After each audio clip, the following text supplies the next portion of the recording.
குழந்தைங்க பிடிவாதம் காரணமாக தினமும் சோர்வா இருக்கிறீங்களா? கத்துறது, அடிக்கிறது இல்லாம குழந்தைங்க கிட்ட ஹார்ஷா நோ சொல்லாம, ஜாப்பனீஸ் பேரண்ட்ஸ் யூஸ் பண்ற 3 ஈஸி டெக்னிக்ஸ் தான் இந்த வீடியோல நான் உங்களுக்கு ஷேர் பண்ண போறேன். வணக்கம். நான் ஷாலினி சிவகுரு. ஒரு working professional and certified parenting coach and child councillor. நான் என் குழந்தைங்களுக்காக பெட்டர் பேரண்ட் ஆகணும்ன்ட்டு நெறைய கோர்சஸ், நெறைய புக்ஸ் படிச்சு என்னோட ஜர்னிய கிக் ஸ்டார்ட் பண்ணி நான் அப்கிரேட் பண்ணிக்கிட்டேங்க. அண்ட் இந்த ஜர்னில நான் கத்துக்கிட்டத உங்களுக்கும் ஷேர் பண்ண போறேன். சிம்பிள் பிளஸ் பிராக்டிக்கல் அண்ட் ஏற்கனவே நிறைய பேரண்ட்ஸ் இதை ட்ரை பண்ணி பெனிஃபிட்ஸும் பார்த்துருக்காங்க. Method 1, connect before you correct. ஜாப்பனீஸோட பேரண்டிங்ல ஒரு முக்கியமான வித்தியாசங்க. அவங்க ஸ்டபர்னஸை ஒரு ப்ராப்ளமா பார்க்க மாட்டாங்க, பட் பசங்களை நம்ம கைட் பண்ணக்கூடிய ஒரு ஆப்பர்ச்சுனிட்டியா பார்ப்பாங்க. அதனாலதான் டிசிப்ளினோட மீனிங் கூட கொஞ்சம் வித்தியாசம். It's not about controlling the child, it's about teaching the child to control themself. அருமையா இருக்குல்ல? இன்னைக்கு நான் இதை ஒரு எக்ஸாம்பிள் மூலியமா உங்களுக்கு எக்ஸ்பிளைன் பண்றேன். இப்ப நம்ம பசங்க காலையில் ஸ்கூல் கிளம்பும் போது அழுதுட்டு அடம் பிடிச்சிட்டு இருக்காங்கன்னு வச்சுக்கோங்களேன். நம்ம மோஸ்ட்லி என்ன பண்ணுவோம்? நம்மளும் அப்செட் ஆயிட்டு, அண்ட் நீ எப்ப பார்த்தாலும் இப்படிதான் கிளம்புறதுக்கு லேட் பண்ணுவா அப்படின்னு சொல்லுவோம். பட் ஜாப்பனீஸ் டெக்னிக்ல அவங்க என்ன பண்ணுவாங்கன்னா, அவங்க ஃபர்ஸ்ட் குழந்தையோடைய கண் பார்வை கிட்ட அவங்களை கொண்டு போயிருப்பாங்க. அதாவது ஐ லெவல் கான்டாக்ட்ல போயிட்டு ஃபர்ஸ்ட் அவங்களோட எமோஷன்ஸை சொல்லுவாங்க. எனக்கு இன்னைக்கு நீ ஸ்கூல் போகிறதுக்கு உனக்கு பிடிக்கலங்கிறது தெரியுது, என்ன ஆச்சுன்னு சொல்லு அப்படிங்கறது கேட்பாங்க. அண்ட் ஒரு குழந்தைக்கு நம்ம அவங்களோட எமோஷன்ஸை ஹியர் பண்றோம்னு தெரியும் போது பாத்தீங்கன்னா நேச்சுரலாவே கோஆபரேட் பண்ண ஆரம்பிப்பாங்க. இதைதான் எம்பதி பேஸ்டு டிசிப்ளின் அப்படின்னு சொல்லுவோம். நியூரோ சயின்ஸ் படி பாத்தீங்க அப்படின்னா, நம்ம எப்ப குழந்தைங்களுடைய எமோஷன்ஸை அக்செப்ட் பண்றோமோ அந்த டைம்ல குழந்தைங்களுடைய கார்டிசால், அதாவது ஸ்ட்ரெஸ் ஹார்மோன் குறையுங்க. அதனால அவங்களுடைய திங்கிங் பிரெயின் ஆக்டிவேட் ஆகும். ரிசல்ட், பசங்க கொஞ்சம் கொஞ்சமா நம்ம சொல்றத கேட்க ஆரம்பிப்பாங்க. அண்ட் இதுதான் ஜாப்பனீஸ் பேரண்டிங் உடைய core first principle. And when a child feels understood, they cooperate naturally. இன்னைக்கு இதை நீங்க ட்ரை பண்ணுங்க. உங்க பசங்க கிட்ட நீங்க சரி பண்ணணும்னு நினைக்கிற விஷயத்துக்கு பேசுறதுக்கு முன்னாடி ஃபர்ஸ்ட் 5 செகண்ட்ஸ் அவங்களுடைய ஐ கான்டாக்ட் லெவல்ல கனெக்ட் பண்ணுங்க. அண்ட் தென் அவங்களுடைய எமோஷன்ஸை அக்செப்ட் பண்ணிட்டு அவங்க என்ன மாத்திக்கணுமோ நீ அப்புறமா அதை சொல்லுங்க. Method 2, choices over commands.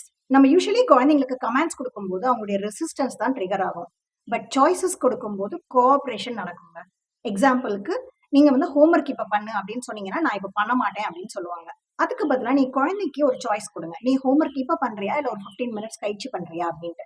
நம்ம இப்படி கேட்கும்போது ஸ்டில் நம்மளுடைய அவுட்கம் சேம் தான், பசங்களை ஹோம்ஒர்க் பண்ண வைக்கிறது. ஆனா குழந்தைங்க அந்த முடிவை சொல்லும் போது அவங்க கண்ட்ரோல்ல இருக்கிறதா ஃபீல் பண்ணி அதை எக்ஸிக்யூட்டும் பண்ணுவாங்க. இததான் அட்டானமி சப்போர்ட்டிவ் பேரண்டிங்னு ரிசர்ச்சர்ஸ் சொல்றாங்க. இன்னொரு உதாரணம் உங்களுக்கு சொல்லணும் அப்படின்னு பாத்தீங்கன்னா, இப்ப நமக்கு குழந்தைக்கு ஒரு proper sleep time routine implement பண்ணணும்னு நினைக்கிறோம்.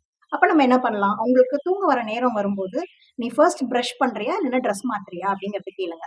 2 சாய்ஸஸுமே நமக்கு அகெயின் சேம் கோல் தான் கொடுக்குது, நம்ம பெட்டுக்கு சீக்கிரம் ரெடி ஆகிறதுக்கு.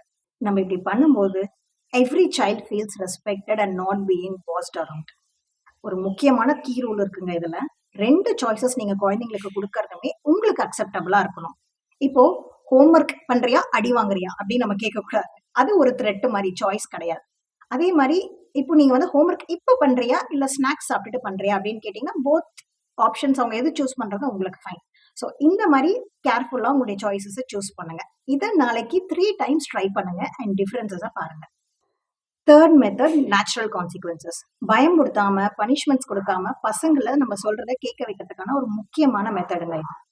இப்போ குழந்தைங்க போனை வைக்கலன்னு வச்சுக்கோங்களேன், 5 மினிட்ஸ் சொல்லிக்கிட்டே எக்ஸ்டென்ஷன் வாங்கிட்டே இருப்பாங்க. நமக்கு இரிட்டேட் ஆயிடும். அண்ட் நம்ம என்ன சொல்ல ஆரம்பிப்போம்? உங்ககிட்ட நான் 100 தடவை சொல்லிட்டேன், ஆனா நீ போனே வைக்கல, இதுக்கு அடுத்து ஒரு வாரத்துக்கு உனக்கு போனே கிடையாதுன்னு டக்குன்னு போனை பிடிங்க ஒரு இடத்துல வச்சிருக்கோம். அண்ட் ஜாப்பனீஸ் டெக்னிக் இதே சிச்சுவேஷனை எப்படி ஹேண்டில் பண்ண சொல்றாங்கன்னு பாத்தீங்கன்னா, ஃபர்ஸ்ட் நம்ம காம் டவுன் ஆகணும். அவங்க பக்கத்துல போய் அவங்க கண்ணை பார்த்து, இங்க பாரு, நான் உங்ககிட்ட போன் வைக்க சொல்லிட்டேன், பட் ஸ்டில் நீ கண்டினியூ பண்ணிட்டே இருக்க, அதனால இன்னைக்கு இதுக்கப்புறம் உனக்கு போன் கிடையாதுன்னு சொல்லிட்டு அவங்க கிட்ட இருந்து போனை வாங்குறது தான். இதுல பாத்தீங்கன்னா நம்ம கோவப்படல, அவங்களுக்கு அட்வைஸ் பண்ணல, ஜஸ்ட் ஒரு நேச்சுரல் கான்சிக்வன்ஸ் மட்டும் அவங்களுக்கு புரிய வைக்கிறோம். இப்ப என்ன நேச்சுரல் கான்சிக்வன்ஸ் இதுல? நீ டைமுக்கு போனை வைக்கல, அதனால இன்னைக்கு உனக்கு இதுக்கப்புறம் போன் கிடையாது அப்படிங்கிறது தான். அண்ட் சைக்காலஜி படி இது ஏன் ஒர்க் ஆகுது அப்படின்னு பாத்தீங்கன்னா, குழந்தைங்க நம்ம எப்பயுமே கத்துறோம் இல்லைன்னா திட்டுறோம் அப்படின்னும் போது குழந்தைங்க வந்து நம்ம எமோஷன்ல தான் ஃபோக்கஸ் பண்ணுவாங்க, அவங்க பிஹேவியர்ல ஃபோக்கஸ் பண்ண மாட்டாங்க. அதனாலதான் பாத்தீங்கன்னா நிறைய டைம் சொல்லுவாங்க, அம்மா நீங்க எப்ப பார்த்தாலும் என்கிட்ட கத்திக்கிட்டே இருக்கீங்க அப்படின்ட்டு. அந்த கத்துறதுக்கான ரீசன் அவங்க போன் வைக்காத பிஹேவியர் தான்ன்றது அவங்களுக்கு நேச்சுரலாவே புரியாது. ஏன்னா இதுதான் சைல்ட் சைக்காலஜி.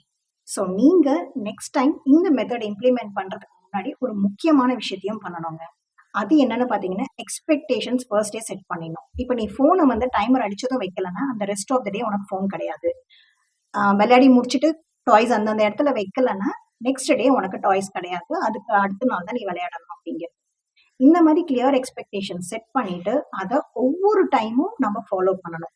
அண்ட் இப்படி பண்ணும்போது பார்த்தீங்கன்னா, நேச்சுரலாவே நம்பளும் கொஞ்சம் காம் டவுன் ஆகும். அண்ட் குழந்தைங்களும் ரெஸ்பான்சிபிலிட்டிஸ கத்துப்பாங்க.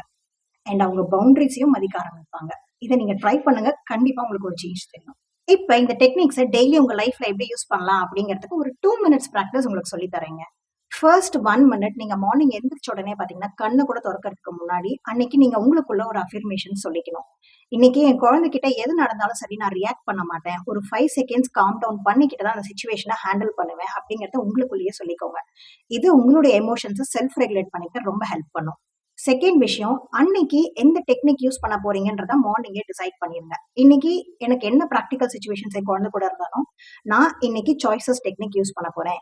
இல்லன்னா நேச்சுரல் கான்சிக்வென்சஸ் யூஸ் பண்ண போறேன் அப்படிங்கிறத டிசைட் பண்ணிக்கோங்க. அண்ட் அன்னைக்கு நடக்கிற எல்லா விஷயத்துக்குமே அந்த ரியல் மூமெண்ட்ல குழந்தைங்க அடம் பிடிக்கும்போது, நீங்க செஞ்ச சாப்பாட்ட சாப்பிட மாட்டேன்னு சொல்லும்போது, அந்த டெக்னிக்க கன்சிஸ்டன்ட்டா யூஸ் பண்ணுங்க. ஒவ்வொரு நாளும் ஒரு சின்ன சின்ன மாற்றம் நடந்துகிட்டே இருக்கும். கன்சிஸ்டன்சி தாங்க ரொம்ப முக்கியம். மறந்துறாதீங்க. அண்ட் ஒரு விஷயம் நம்ம எல்லாருமே கிளியரா இருக்கணுங்க. இது இன்ஸ்டன்ட் மேஜிக் இல்ல. ஃபர்ஸ்ட் கொஞ்ச நாளைக்கு குழந்தைங்க கண்டிப்பா நம்ம பொறுமைய, டெக்னிக்ஸ ரொம்பவே டெஸ்ட் பண்ணுவாங்க. நம்ம அம்மா நிஜமாலுமே அமைதியாயிட்டாங்களா? இல்லையா? அப்படிங்கிறது. ஓகேங்களா? அண்ட் இது நார்மல் தான். But after 1 week, 10 days, 1 month நெறைய விஷயங்கள் மாறுங்க. நம்ப கோவப்படுறது, கத்துறது குறையும். குழந்தைங்க நேச்சுரலாவே நம்ம சொல்றத கேட்க ஆரம்பிப்பாங்க. அதனால எப்பயுமே நீங்க ஃபோக்கஸ் பண்ண வேண்டியது ப்ராக்ரஸ் தானே தவிர்த்து பெர்ஃபெக்ஷன்ல இல்லைங்க. நீங்க எப்பயுமே ஒரு நல்ல பேரண்ட் தான். பட் இன்னைய காலகட்டத்துல நம்ம குழந்தைங்கள வளர்க்கறதுக்கு தேவையான ரைட் நாலேட்ஜ் அண்ட் டூல்ஸ் நம்ம அப்கிரேட் பண்ணிக்கிட்டே இருக்கோம். இந்த வீடியோ உங்களுக்கு ஹெல்ப்ஃபுல்லா இருந்துச்சுன்னா லைக் பண்ணுங்க. அண்ட் இன்னொரு பேரண்ட்ஸ்க்கு கண்டிப்பா இத ஷேர் பண்ணுங்க. கமெண்ட்ல நீங்க எந்த டெக்னிக் யூஸ் பண்ண போறீங்கன்றது சொல்லுங்க. நான் ஒவ்வொரு கமெண்ட்டையும் பார்த்துட்டு ரிப்ளை பண்ணுவேன். அண்ட் நெக்ஸ்ட் வீடியோல நான் என்ன பேச போறேன் அப்படின்னு உங்களுக்கு தெரிஞ்சுக்கணும்னா மறக்காம சப்ஸ்கிரைப் பண்ணிட்டு நோட்டிஃபிகேஷன ஆன் பண்ணிக்கோங்க.